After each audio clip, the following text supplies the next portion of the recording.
Can you tell me how to get to London from here, please? You're in London. I'm in London. You're in London already. Here. Yes. Quite central, actually. I thought this city was called Westminster. True. How do you get there from here? From here? Yeah. You are in London. But in the City of London or Greater London itself? This is what? City of Westminster, which is a city. But it's classed as a city. Actually, is it? Oh, I don't know. City of Westminster in London. So the city's in the city? I guess so. So what's the City of London?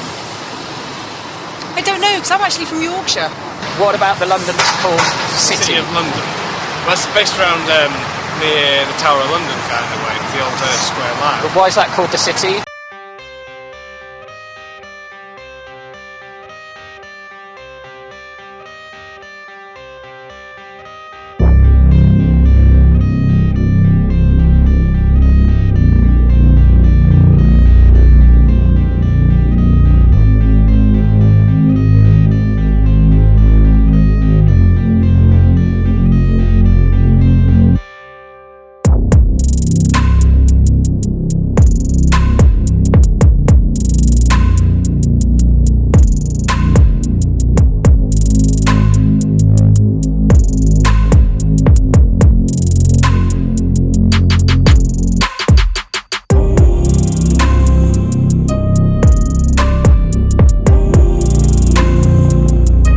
Physically, geographically, and institutionally. It's about a particular power which is located in the City of London. And really what people know and don't know about that power and its relations to other institutions and its historical origins.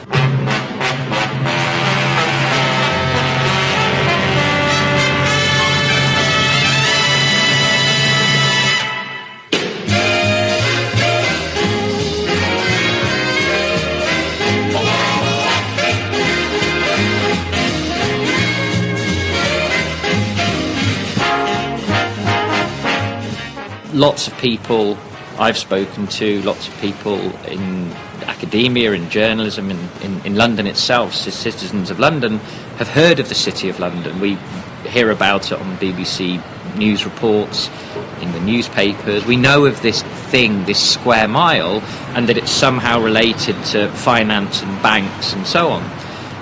What people know much less about is the fact that there's a political institutional order behind the City of London, called the Corporation of London, that is actually the government of the City of London. And it's the corporation that is a significant node in power relations in the UK and indeed in the world. Really, the city was hugely important, not just for the development of capitalism, but because Britain was the first capitalist power, and because this gave it an edge over its rivals, the city also spearheaded colonialism, imperialism, the export of capital, the development of productive assets overseas, and presiding over all this were the big merchant banks of the City of London. London was founded by the Romans. On the south was the military encampment. On the north was the settlement. It was directly chosen to be the easy access to the south, easy access to the north, to the east, to the west. It was very Roman in that way, and it became very quickly the centre of Roman government, but particularly of the maritime economy.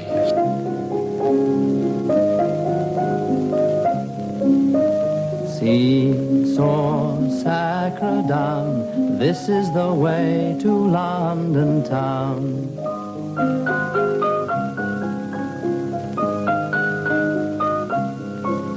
Within 40 years, it had been sort of completely wiped out by angry people from Essex, basically, and Norfolk, Boudica, as she's now known. And then they built the biggest city wall in Europe, a huge one, and with all the sentries facing outwards. So London's always been separated from the rest of the country. To leap forward, it maintained its civic structure. Very strangely, the Anglo-Saxon takeover kind of merged with the Roman. It continued as a port. They developed certain distinctive practices. The hustings, democratic hustings, were invented in the city. That's very important. And at St Paul's Cross, which is where the protesters are now. Standing in the tradition of Clement Attlee, we demand democratisation of the City of London Corporation. That's the oldest site that we know of democracy in Britain. They used to ring the bells of the cathedral, and the elders, the aldermen, and the freeborn, the citizens of London would meet and talk and vote.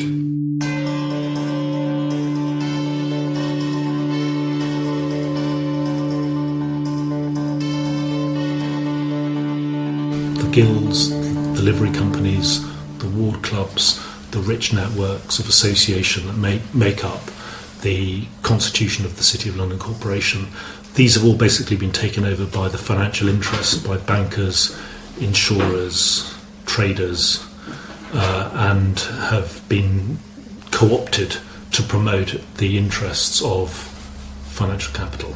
So the body politic has become a single interest lobby group. That's the story of the last 500 years.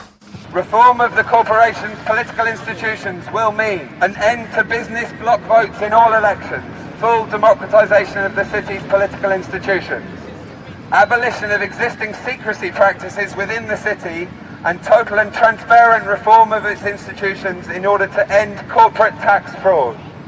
When the Queen visits the City of London Corporation, she has to wait at the border and be greeted by an alderman before she's allowed to come in. When she has meetings with the City of London Corporation, she can't sit higher than them. So we started to learn these, these are kind of little bite-sized things that intrigued us. But then obviously once we looked into the way the City of London Corporation operates, or how untransparent it is and how undemocratic it is, then we started to raise awareness about how, this is an organisation that should be looked at more deeply. So our response to their demand for us to leave was to send them a response. A counter-response, a counter-demand, as it were. And it was very simple. We said that we would like to see your cash register records, your cash records since 2008, your history of lobbying, which remains secret. And we also want you to be open to the Freedom of Information Act. It was quite interesting. The way they had to move from Paternoster Square to the steps of St Paul's actually provoked a different kind of debate, which in some ways was more difficult and more nuanced than it might have been had they just been sitting outside the stock exchange. Certainly, because I think that one of those narratives is the idea of the church and its relation to capitalism and relation to modernity, and it's a story that doesn't really get told. And also because one of the things that's happened with the kind of financialisation of London as a whole city is the privatisation of public space. It was absolutely symbolic of what had been happening in the city, that ordinary people were no longer given ordinary access to Paternoster Square during that whole period. It wasn't just that Occupy was thrown out, but the space then became protected, privatised space. And since a lot of what Occupy was about was the spaces of democracy, that was in itself quite iconic, quite emblematic of the whole thing they were challenging.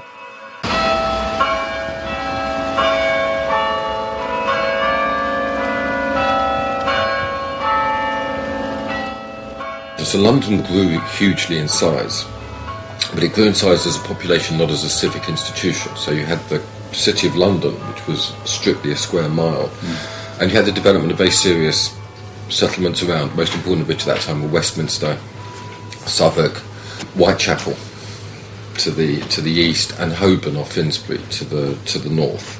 And thus begun an attempt, which happened in all other European cities, to extend the city's authority to the new population. Now, very interestingly, the city always refused to extend. So what you had with the William the Conqueror and the recognition, which was verified in a number of charters since, was a recognition of the autonomy of the city. The city was part of the ancient constitution.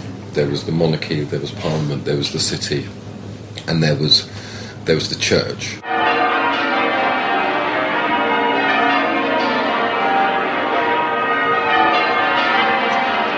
So this is Cheapside, the street connecting St Paul's Cathedral just over there with the Bank of England and the Royal Exchange down that way.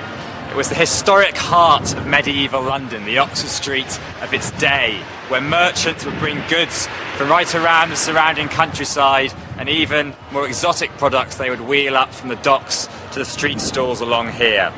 Now those stalls are gone. It's been replaced by a series of trendy coffee chains and expensive clothes shops, many of whom, ironically enough, are dodging tax.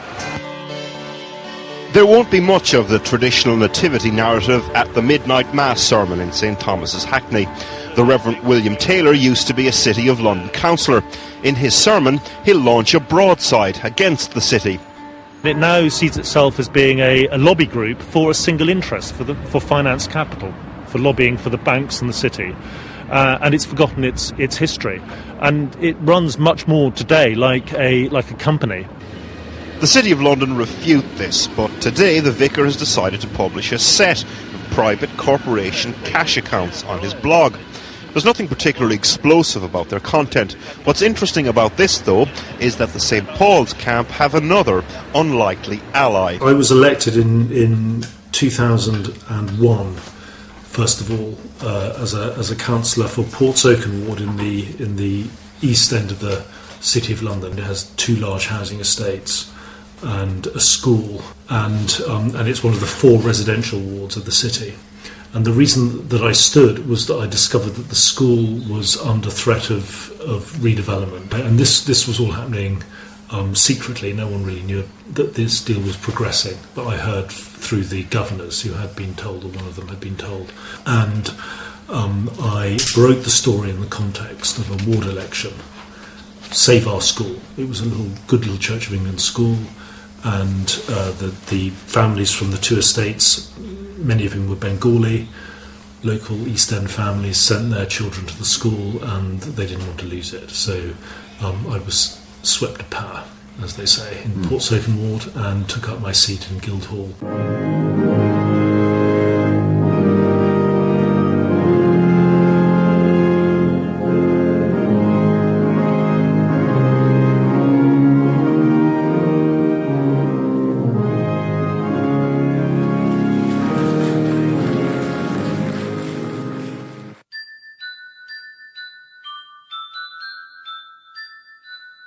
When will you pay me, say the bells of Old Bailey? When I grow rich, say the bells of Shoreditch. When will that be, say the bells of Stepney? I do not know, say the great bells of Bow. And it's Bow, St Mary le Bow Church, which is behind us now. Famous not only for its appearance in Oranges and Lemons, but also because it was the bells of Bow Church which called Dick Whittington, the most famous mayor of London in its history, 3 times to come back to London to make his fortune in the city where the streets were paved with gold.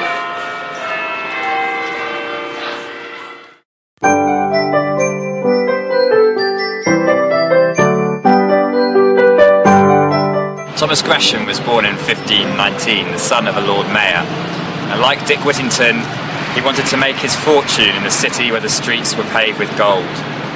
So he walked from here down to the London docks and got on a boat across the Channel to Antwerp, then the richest city in Europe.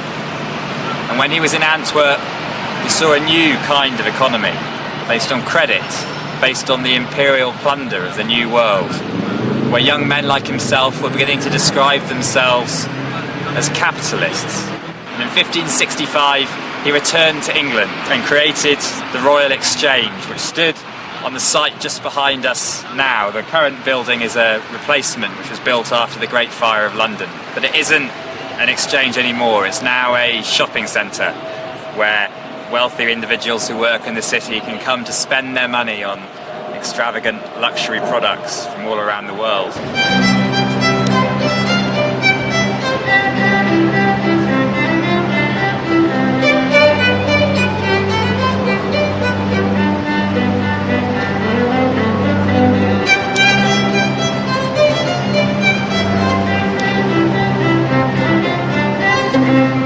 Essentially what happened in the Tudor period with the establishment of the Royal Exchange is that London took over from Amsterdam, which itself took over from Antwerp, which took over from Genoa, which took over from Venice, which took over from Ostia, which took over from Piraeus, as the arbitration centre in the international maritime trade. So London essentially got the Atlantic, set up Wall Street, set up Hong Kong. These were the new maritime centres in the new global economy. And all of the disputes, where there were disputes in contract, they were settled in the courts in London, in the City of London. When will you pay me? Say the bells of Old Bailey. When I grow rich, say the bells of Shoreditch. And when will that be? Say the bells of Stepney. I do not know, says the great bell at Bow.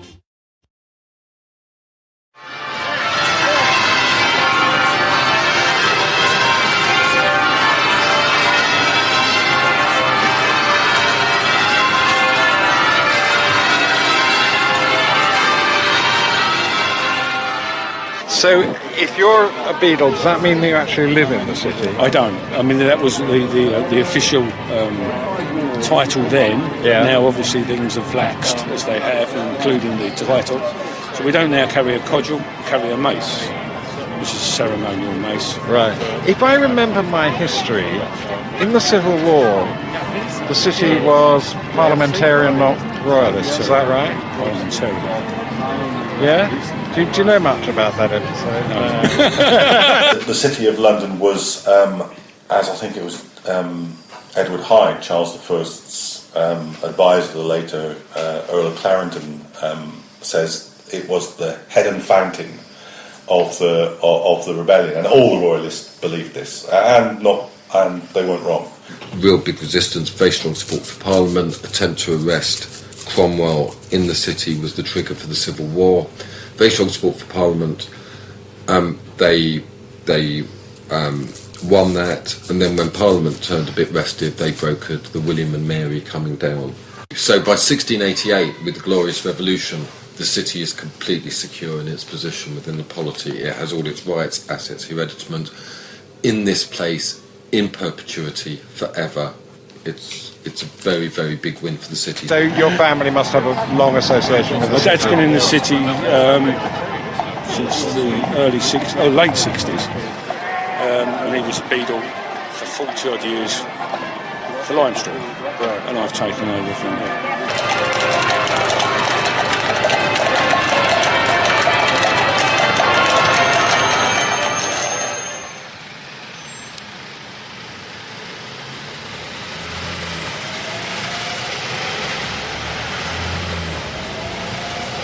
This first item here is a county map of Middlesex by John Speed.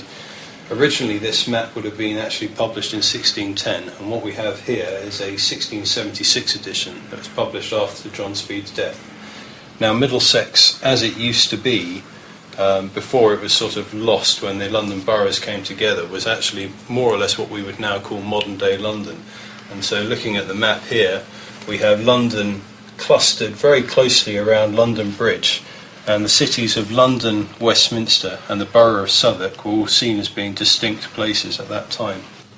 I think from the 17th century it conquered a really strategic position in which it was able to be confident of the support of the British state in its activities above all abroad, but of course as at home as well. And you had the establishment of the Bank of England at the end of the 17th century. And that was a sort of nominally a public institution independent of government, but which did impose some constraints, some discipline on the banks. The banks themselves, however, had quite a lot of freedom of action and developed quite autonomously. Originally, a number of them were, in fact, coffee houses.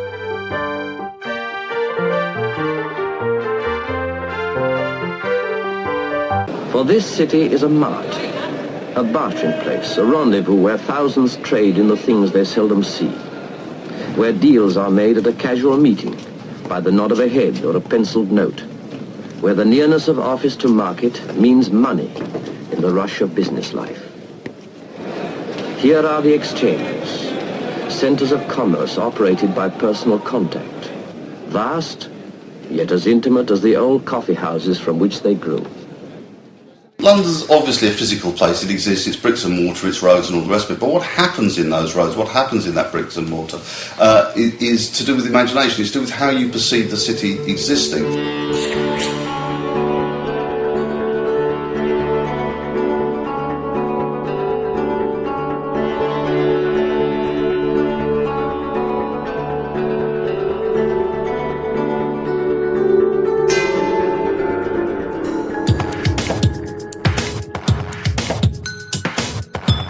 Unreal city, under the brown fog of a winter dawn, a crowd flowed over London Bridge. So many I had not thought death had undone so many. Sighs, short and infrequent, were exhaled, and each man fixed his eyes before his feet. Flowed up the hill and down King William Street, to where St. Mary Woolnoth kept the hours with a dead sound on the final stroke of 9. Is it a fortress? Is it held within those walls? Is it open? How do you negotiate the city? How do you navigate those points of the city politically, sexually, any way you like? And that's quite important because different areas of the city have different resonances, and those resonances are very important to the way people actually live their lives.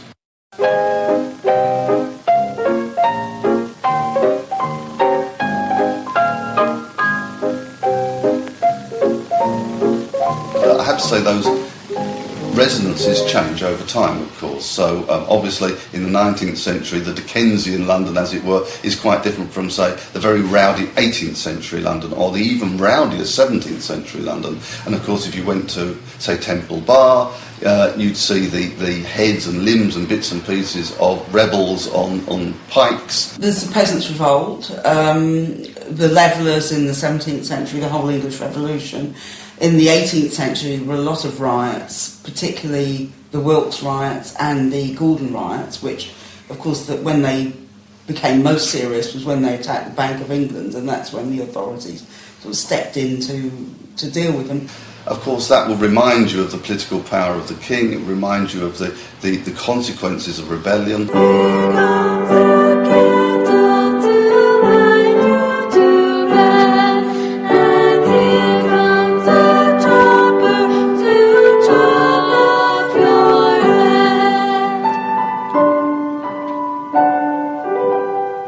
For those who were simply saying this is wrong, they shouldn't be here, they're all smelly people and they need to go away. That seemed to, for Christians saying that seemed to be a loss of one of the anchors of our faith, it seemed to me. This is what you referred to as a holy mass. Yes, indeed. I mean, this week we're Holy Week. We're contemplating Jesus' passion, death, and resurrection. And here's a man who was crucified as a revolutionary next to two other revolutionaries.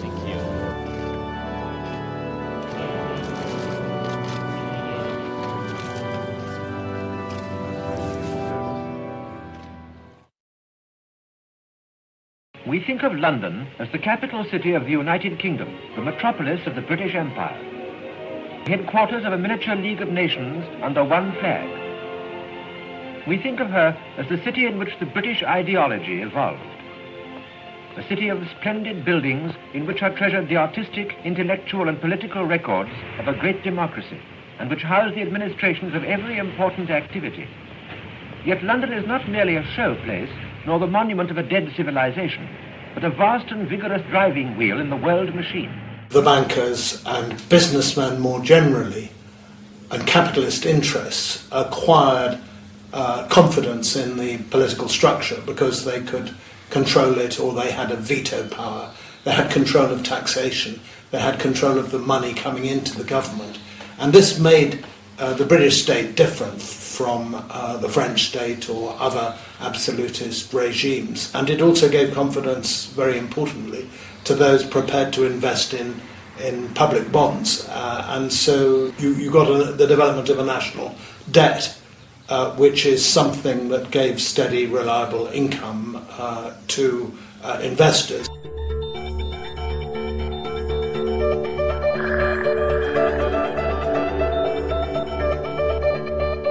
It was also something that allowed the government in emergencies to raise really huge sums of money and, above all, to fight wars. That was the largest item in any 18th century budget, was the military side of things, the navy and the armed forces.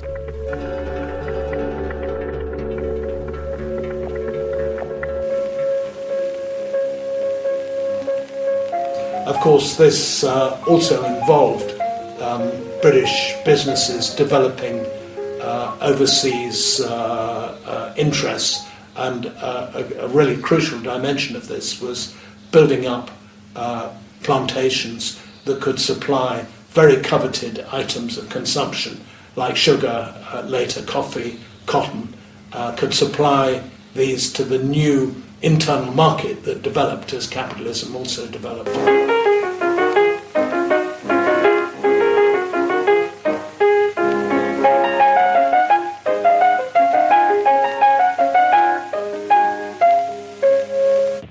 860,000 tons of fruit and vegetables a year from Australia, Tasmania, New Zealand, South America, Africa, Europe, Canada, West Indies. London has always been the great fruit centre. They, to begin with, had indentured servants from Britain, young people who sold themselves for 3 or 5 years to work for a planter. But this source of labour proved quite inadequate as demand expanded. And so they then bought captives on the coast of Africa and used those to staff plantations with what became slaves. And so a great slave system developed, and it provided a huge part of the reason why the British economy of the 18th century developed so rapidly.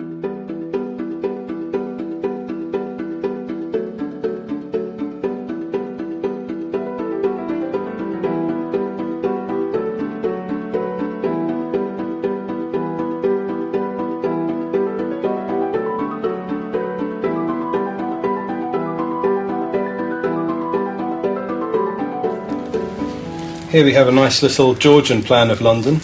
This particular map was done in 1806 by a guy called Stratford. It's a classic little map of London, really. It really only focuses on what was there at that time. In 1809, this place looked very different, but there was a young businessman who came here to make his fortune, a young man called Nathan Rothschild.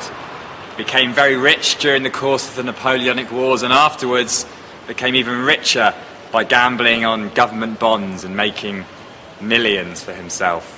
His family, the Rothschild banking dynasty, became one of the most powerful banks in the world during the 19th century. And the international price of gold is fixed twice a day here in London, which more or less sets the gold price for the entire world. And for 200 years until 2004, that price fixing happened right here in the Rothschild's headquarters in St Swithin's Court, where 5 different banks would come together to decide what the price of gold should be. There's not huge amounts to say about this particular map. It's just a very nice example of an 1843 map of London. Essentially what we're seeing here is just the creeping expansion of London, but we're also seeing the train lines starting to creep into London here. We've got them coming in on every side. The beginning of sort of high-speed travel, or relatively high-speed travel, and people being able to access the city quickly from other parts of the country.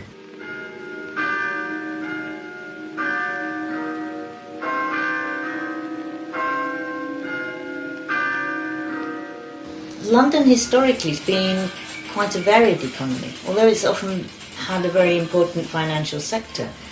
There was a very considerable manufacturing sector, and there was a host of really a kind of complex of little industries, printing and publishing, lots of tiny machine industries, all kinds of things which were often subsidiary to other industries. And a lot of those are around what is now the expanding city of London. And then, so another effect of the significance of finance within London at the moment has been that it has bought up land and made land prices impossible for other sectors. And so we've got a huge reduction of the complexity of the economy of the city. Other sectors cannot survive because of the power of the city within the land market. And there's that story of Shetland about the upas tree, you know, the tree under which nothing else can grow.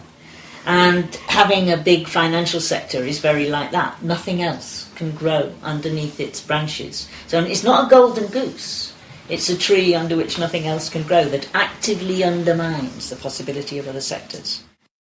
This map predates the Metropolitan Boroughs Reform Bill that came in the 1830s. Much of this area today is sort of largely built up and has been taken in and part of London, but at this time, again, we can still see that the city was fairly small by comparison to its modern standards, and also that we have the clear delineation of the counties. So London at that time was divided amongst its counties: Middlesex, Essex, Surrey and Kent. In 1889, the London County Council was established. Now, very interestingly, the biggest city in the world only ever had county status. It was ruled as a county, essentially as a rural. County Hall was the centre, because it could not be recognised as a city, but there was only one city of London, and that was the square mile. Again, here we can see all the railways coming in ever-increasing numbers, and you're just starting to see the sort of bottle-shaped appearance of the sort of underground network, which would have just been starting to take form at that time.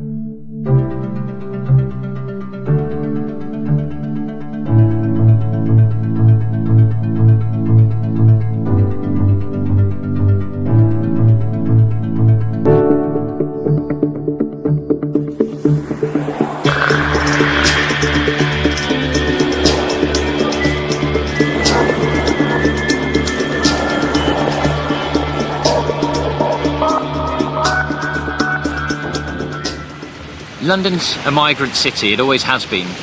After the Romans, the Saxons, the Jutes, after them the Normans. Africans arrived here in the 16th century, as did the Romani. Indians were brought here by the East India Company. London's also always been a city of refuge. Huguenots, fleeing oppression in France in the 17th century, settled here, as did East European Jews 2 centuries later, fleeing the pogroms in Eastern Europe.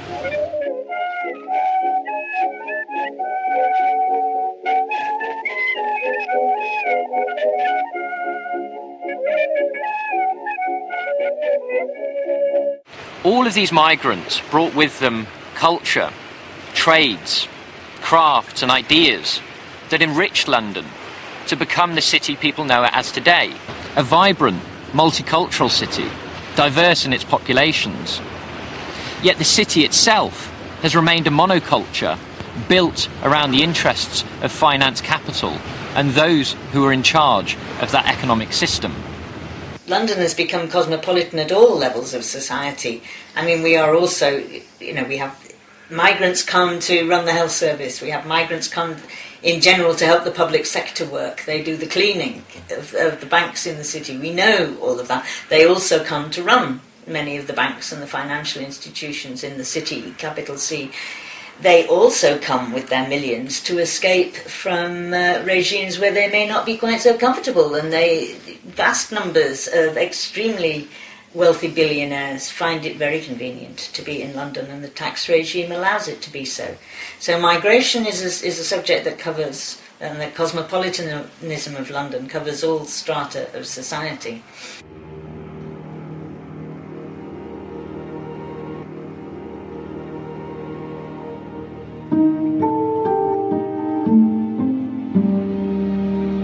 Some of the poorest boroughs are on our doorstep.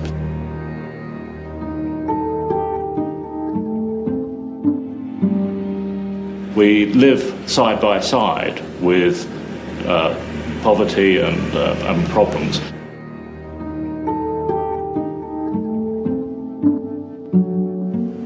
So I do think that the city does have a social responsibility to go and try and help those boroughs with the talents that we have in the square mile.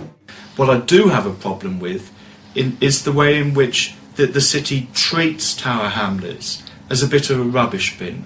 When the day's over, they can come and have their fun here, get drunk, go to a lap dancing club and then misbehave on our streets. And that juxtaposition and that lack of respect for this area of London, which I suspect they would not have for the places in which they live, I find that galling and significant, that I think that does suggest that clear divide. So there is a lot to be done. Overthrow of capitalism is one of them, but in the meantime, it is about ensuring that there is a better understanding of the difference between the world of banking and the world that is just beyond their borders, which is seen as a pleasure zone for them.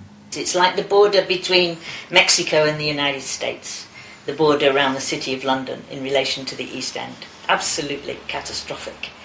And the position of the city within London over the last 30 years has been, I think, really problematical for the metropolitan area as a whole. I mean, it's massively increased inequality because of the high levels of income, which have put up prices which the poor can't pay, so their relative income goes down. So you have this increasingly unequal city, which is always proclaimed as the most successful city in the country. London and the South East are the richest city and region within the country, but they are also the most unequal.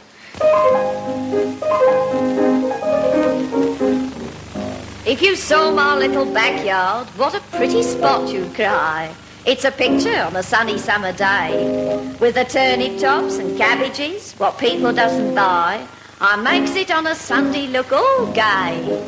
The neighbours thinks I grows 'em, and you'd fancy you're in Kent, or at Epsom, if you gaze into the mews. It's a wonder as the landlord doesn't want to raise the rent, because we've got such knobby distant views. Oh, it really is a very pretty garden, and Chinkford to the eastward could be seen. With a ladder and some glasses, you could see to Hackney Marshes, if it wasn't for the asses in between.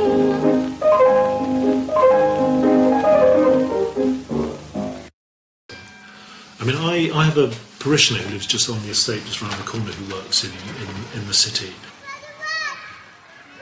She lives with her mum. She couldn't, she's got a good job, but it's certainly not a senior job. She couldn't afford to get a mortgage. She'd like to have her own flat. She doesn't know how to do it. But she doesn't make the connection between what's going on in the city and her own sort of domestic arrangement. She finds it almost impossible to make that connection. I think that's a common story. She, by the way, had never heard of the voting entitlements and the franchise and the City of London ward elections bill. Remember, it was Labour Party policy from the foundation of the Labour Party that the City of London Corporation would be one of those bastions of undemocratic practice that would eradicate from local government. So it's always been Labour Party policy to abolish City of London Corporation. And I can remember doing speeches in the 1980s saying, when we get into government, this absolute aberration will go. And then during the 1990s, when Blair took over, the policy changed. And the policy changed from abolition to reform, unspecified reform. I looked at the City of London Corporation to work out what was going on. I mean, I was interested in it, almost as an anthropologist or as a explorer going into some strange and terrifying territory. And I discovered that the City Corporation was at that moment promoting a private bill in Parliament to change the way the vote works. Then when we came into government in 1997, the reform that Blair allowed the City of London Corporation to put through in its ward elections bill was not democratic reform, it was purely and simply extending the votes to more businesses. So I worked on developing an argument against it with Maurice Glassman, and we took a petition to the House of Lords. They invented a new franchise, voting franchise, which was based on the size of the workforce. So if you had 5 workers, you got 1 vote, 10 workers, you had 2 votes, and so on. And this was to give the new big financial institutions, Goldman Sachs, Bank of Shanghai, Moscow Bank, a vote in the governance of the city. So it was based on the size of the workforce, but the workforce itself had no vote. You work in the City of London? Yes. You do. What sort of sector do you work in? What's your area of work? I do IT for an asset management firm. Okay. Is that a UK firm or is it a... yeah, UK. Firm? Okay. And do you know who your firm votes for? No. I didn't even know they did vote. You work for a big international bank or... Okay. Japanese. A Japanese bank? Yes. I see. In what capacity? We're PAs. PAs. Okay. And do you know who your bank voted for in the last election? No. I work in finance, namely credit derivatives and fixed income. I see. Yeah. And is that a UK-based company? Or? It is, yes. Yes, it is, yeah. And can you tell me who your company voted for in the last election? Who my company voted for in the last election in terms of... The elections for the Corporation of London. I wouldn't know the answer to that, I'm afraid, no. Who they voted for? I wasn't aware that they had a vote. I'm a taxpayer. I live in the city. I work in the city. We're in the city now.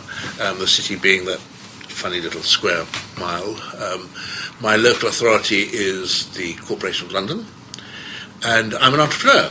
You're not talking about the mayoral elections, are you? For the aldermen and the common councillors. Okay, no idea. No idea.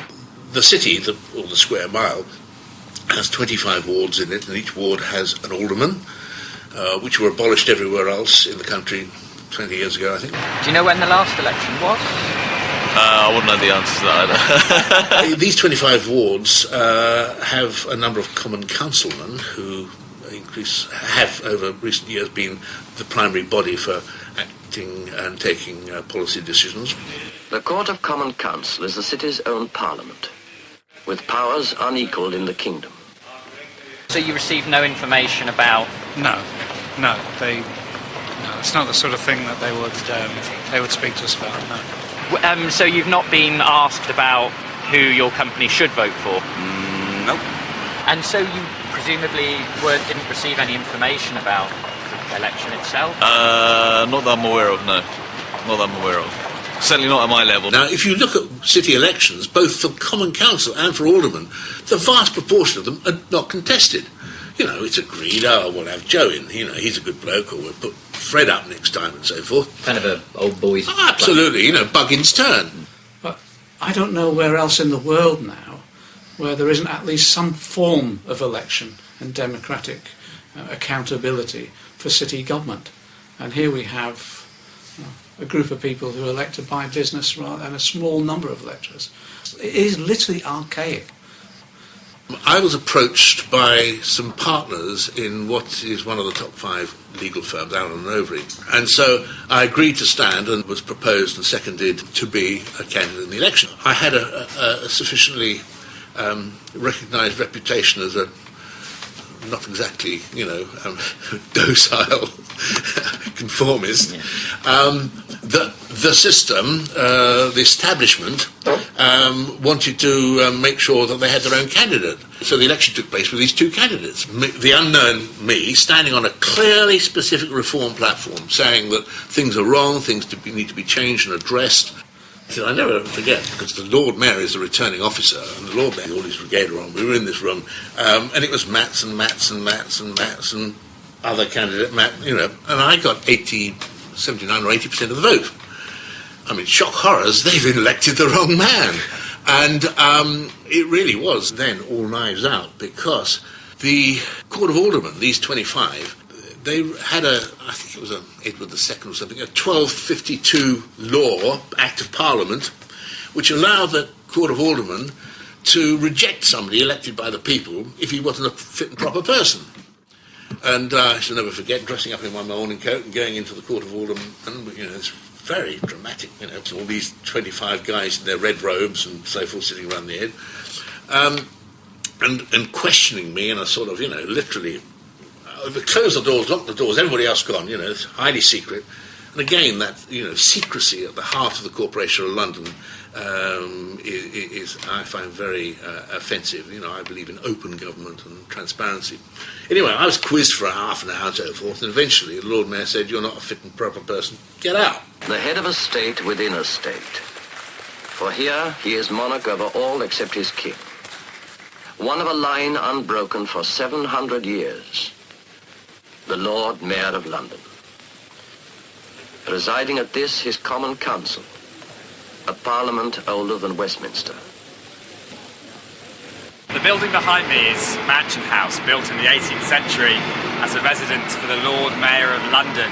A Lord Mayor unlike any other local official, because he is not elected by the people, but elected by 108 obscure livery companies, from the Worshipful Company of Fishmongers to the more recent edition of the Worshipful Company of Management Consultants. And then it was headlines in the paper, the Sunday paper, big stories, blackballed aldermen and so forth.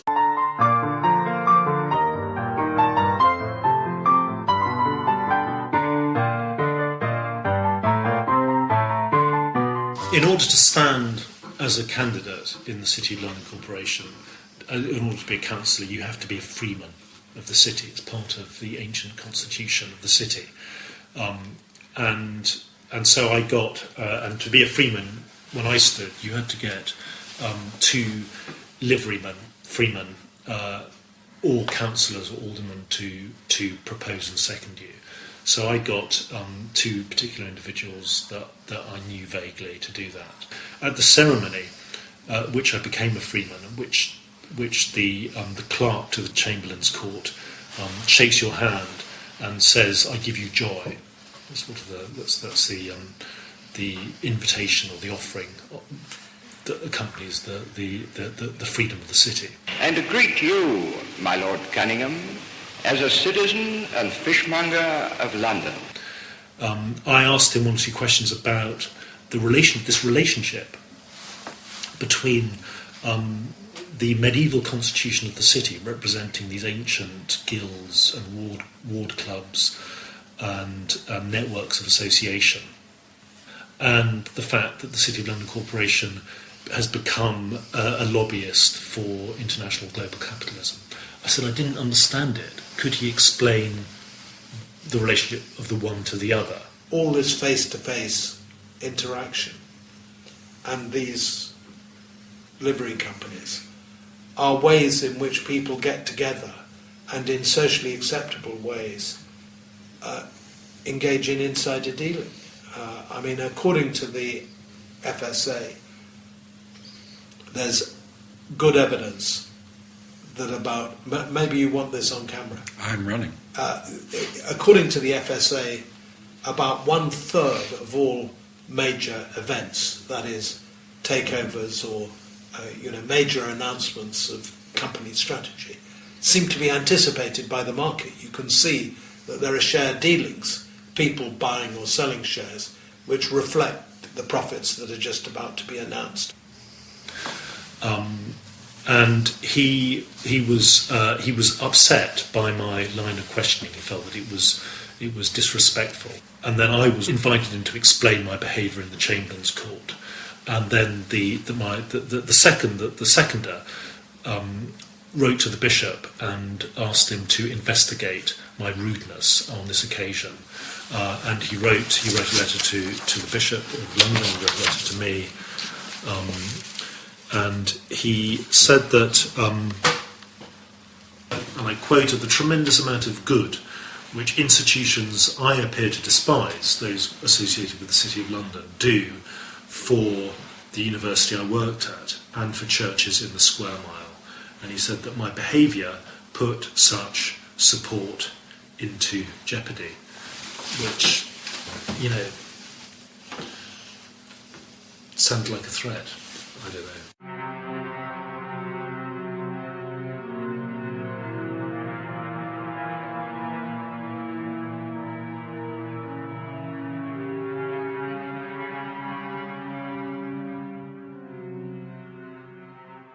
the way we are, and the way places are, is a product of our interrelations with everywhere else. So England could not be England without having had that empire.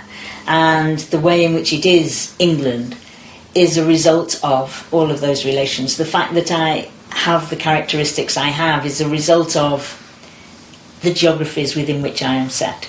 And those geographies, those relations within which I am set, are all full of power.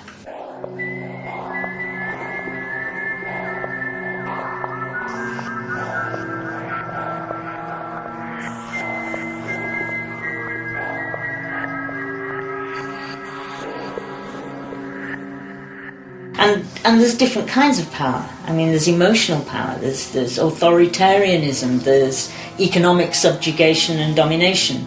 So I'm trying to imagine all the webs that tie us all together, both as individuals or as regions or as places or as institutions like the city.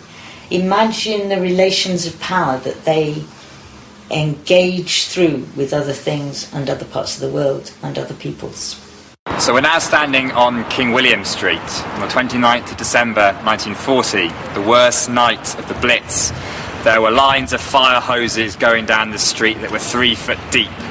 King William Street Underground Station, which hadn't been used for 40 years, was opened up and became an air raid shelter for 2,000 people. And Britain won the war, but afterwards it was never going to be a great power again. But by the late 1950s and the early 1960s, Britain began to discover a role for itself. And part of the story of that is in this very building here, 81 King William Street. It's now the home of the Industrial and Commercial Bank of China, in fact the largest bank in the world by some measures. But in the 1950s, it was the home of the Moscow Narodny Bank. At the height of the Cold War, the Soviets were very wary about depositing their US dollars in American banks, fearing they would be frozen. Instead, they deposited their US dollars outside of America, here in the city of London. For the first time, dollars were being held in banks outside of American sovereignty. This was the emergence of a new phenomenon. By 1997, nearly 90% of all international loans were being made through the so-called euro market. And the advantages of that for banks, for businesses, was that this market was completely unregulated. It existed in the shadows, outside of normal democratic control. It helped banks to avoid tax. It helped them to escape regulations. And arguably, it led to the financial crisis which we saw in 2008.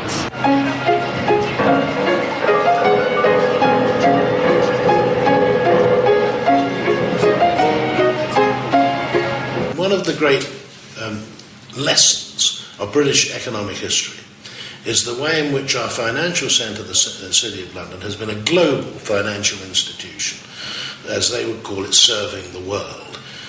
And they've always seen themselves as a global service institution rather than something which serves Britain, the domestic economy and the domestic people. Well, the city essentially is the home to finance, it's the home to bankers, it's the home to people who deal with money all day, and in that sense it's the home to a group of people who control the financial global energy of the world. So it's hardly surprising that people who are annoyed with Parliament, who wish to bring extra parliamentary pressure to bear, who feel that justice has been wronged by the poor distribution of wealth, will go to London, the City of London, to the banks, etc., to protest, rather than go to Parliament.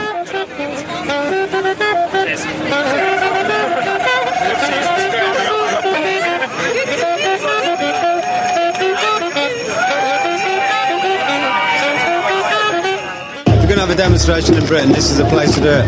The heart of the beast, the heart of the monster.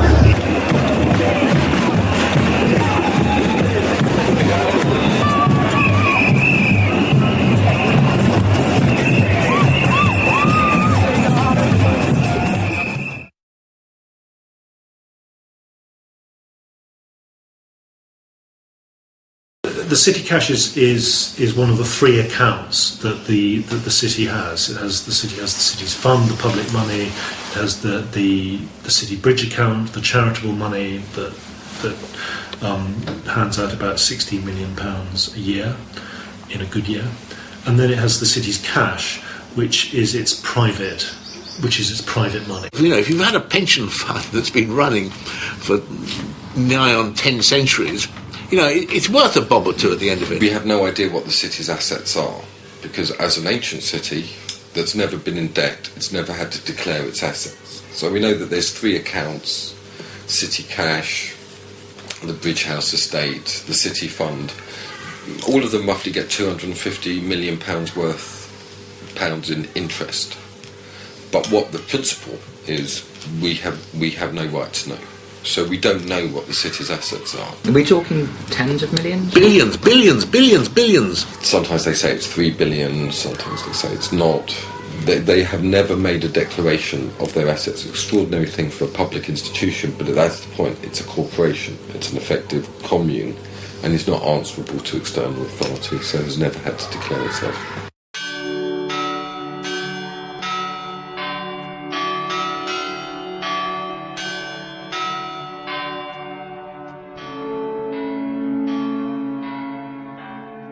Some of it goes towards maintaining Epping Forest and Hampstead Heath, but I would say about between 12 and 20 million pounds of it goes towards the lobbying role of the city. So, and I would include in that the money that's spent on the mayoralty, on the Lord Mayor and his foreign visits, the money spent on banqueting and the kind of networks and associations and activities involved with that, and also the money spent on economic development, so paying consultants and think tanks and individuals to produce publications to support the case that the city is trying to make, as well as paying for offices in Brussels and in Beijing. It's incredible the way in which they have wormed their way into, in a sense, the popular imagination. But I think as well as recognising that, it's important to recognise that they worked to do it.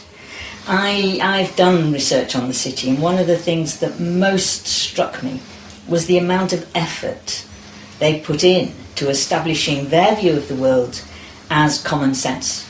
In 1966, however, there was a vital departure from all previous Lord Mayor shows. The procession was a window on the city's economic activities, emphasis being laid on the vast contribution to national economy made by the banking organizations, international insurance, investments and commodity markets, contributions which have many times rescued Britain from financial crises. So, for instance, there was, during the 80s onwards, a huge amount of research, reports, documentation, interventions into debate everywhere to establish that the city, the finance sector in particular, was the golden goose of the economy. It's the only organisation that has an officer of the corporation actually sitting in the Commons Chamber. The City Remembrancer has the right to sit in the Commons Chamber. What is deeply disturbing in terms of our democracy is the fact that the city has a representative sitting on the very floor of the House of Commons. He's called the Remembrancer, and he dates back many centuries to a long ago historical accident. But the really important thing is that he's there on the floor of the House of Commons, so he's able to, as debate goes on, wander around and whisper in MPs' ears. And probably even more importantly, is he's able to see every piece of legislation that comes out as it's being drafted. He can comment on it and influence it. And indeed, if you look at the statute books, it's interestingly down the centuries, because every piece of Parliament, every piece of legislation that came before Parliament, there was a city standing on the side saying, oh, hang on, we want to have a look at that and see how it impacts us. Almost every piece of legislation on the statute books since Magna Carta probably mentions the Corporation of London, because it says, with the exception of the Corporation of London, or with respect to the Corporation of London, special provisions, you know. And when you think about the fact that the Mayor, Lord Mayor of London, says that his role is to represent and promote the financial industries, then you can start to see what an incredibly pernicious and unbalancing effect that can have on Britain. Because manufacturing industries don't have a representative wandering around whispering in MPs' ears on the floor in that way. Our nurses don't have that. Our retired people don't have that. And if you look at the way the whole British economy has become horribly imbalanced in favour of the financial industries in recent years, then you can start to see one of the mechanisms by which that's happened. It's like a state within a state. It has immense lobbying power over the British government, but it sees its interest as essentially global. It sees its rationale as global, and by the way, it sees its profits as global profits. Now, that's okay, in a sense, if this global approach and the British economy are in tandem, but they're not.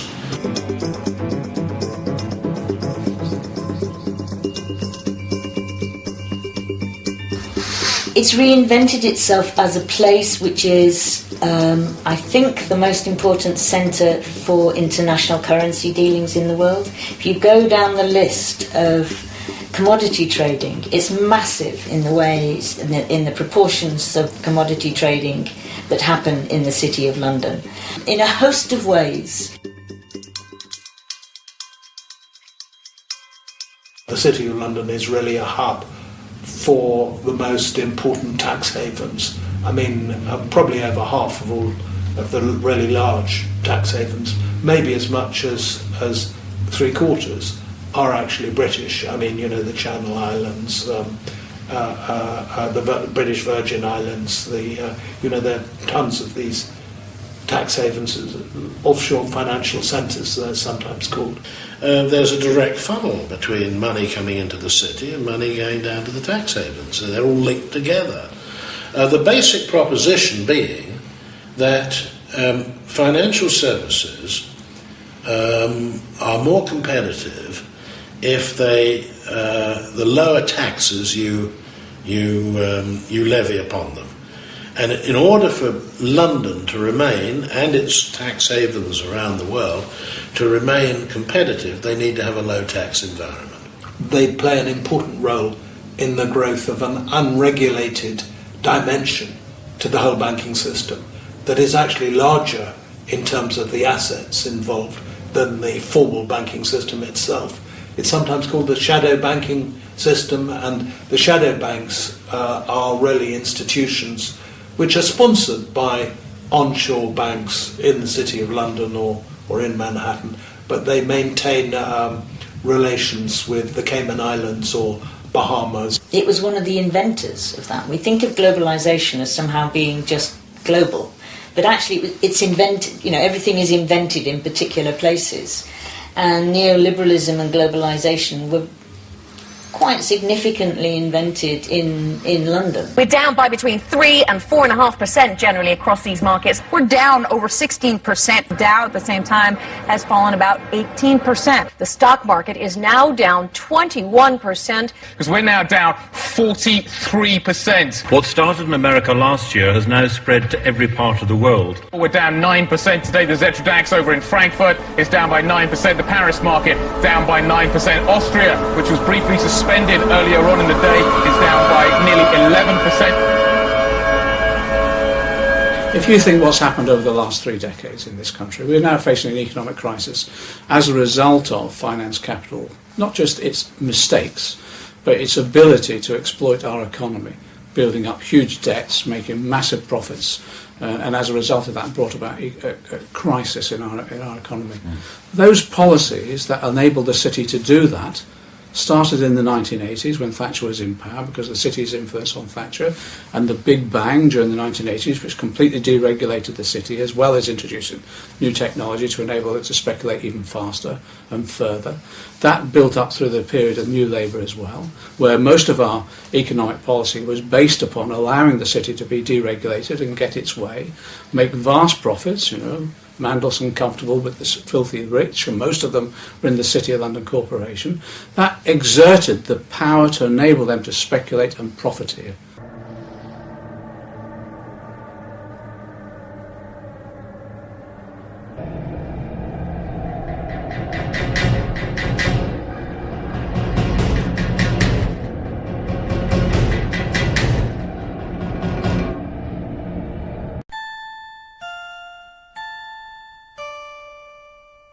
You don't have to go very far in Hackney to see the way that the global financial network affects the life chances of the people who live in this area. I mean,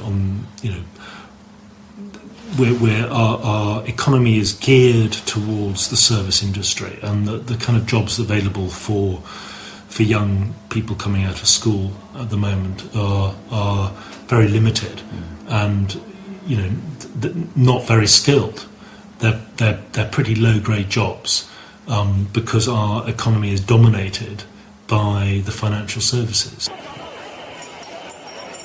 and obviously that generates a degree of superficial prosperity and a desire for stuff. People want stuff. They want the right brands of clothes. They want the right kinds of hardware, computers, telephones, what have you.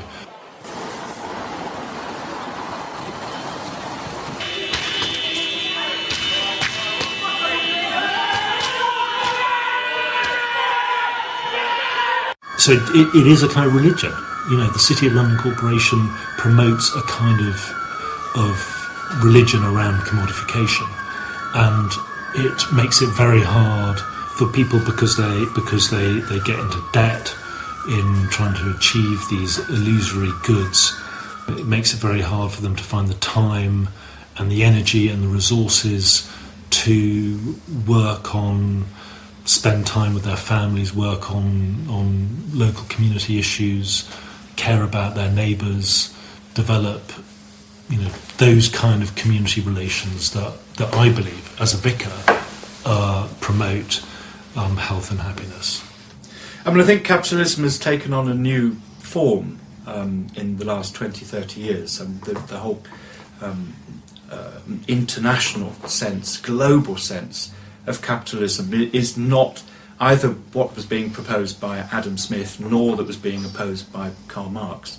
It is a new phenomenon, and I think that we have not yet found proper ways of expressing our opposition to that. That those of us who were opposed to capitalism in the past, those of us who were then committed to a thoroughgoing socialism, have not yet found the language and the forms of organisation that properly address this global capitalism. And in many ways we see attempting to hold on to the older forms of resistance no longer work, and I think that's why Occupy was a very good thing.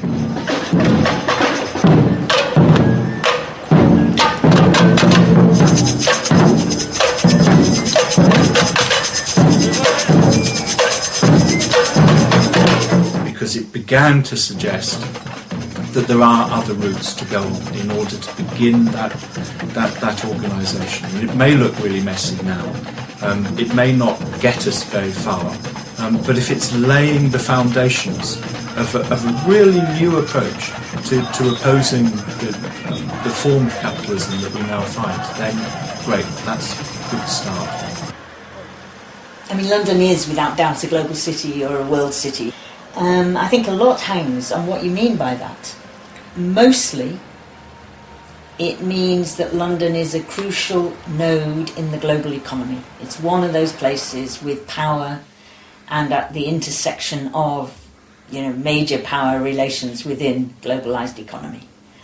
But London's also a global city or a world city because of its multicultural population. It's a world city in certain senses in the arts. And I think sometimes thinking of London as a global city, particularly in relation to finance, obscures the rest of London. So if we think of it as only a global city, we forget about all the other things that go on in it. We just become the add-ons, the academics or the baristas or the just ordinary workers, the people who drive buses. I'm not sure to what extent we're part of this thing called the global city. So there's a way in which the part, is substituting for the whole, and that means that we get hidden from view, the rest of us. And I suppose it would be nice to have a view of London, and a real London that was more complex and more multifaceted and less dominated by finance so that we could take more seriously the interests of all those people who are the rest of London.